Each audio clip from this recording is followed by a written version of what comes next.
Kalau anda masih ada TV lama tahun 2010 atau 2012 di rumah yang bukan Smart TV dan masih guna antena, berhenti sekarang juga.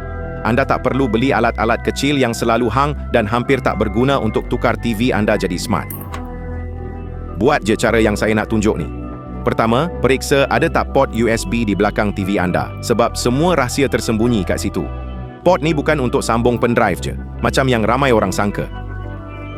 Sekarang buat macam ni, ambil kabel USB, sambung satu hujung ke TV dan satu lagi ke telefon anda. Lepas tu, cari tag on dikas dan pergi ke pilihan pertama. Kemudian, tekan pada 3 garisan dan masuk ke pilihan hiburan.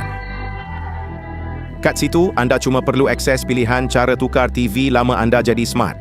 Seorang juruteknik ajar saya cara ni dan sekarang anda pun akan tahu. Kongsi dulu sebelum video ni hilang. Dengan aplikasi ni, pilih je jenama TV lama anda.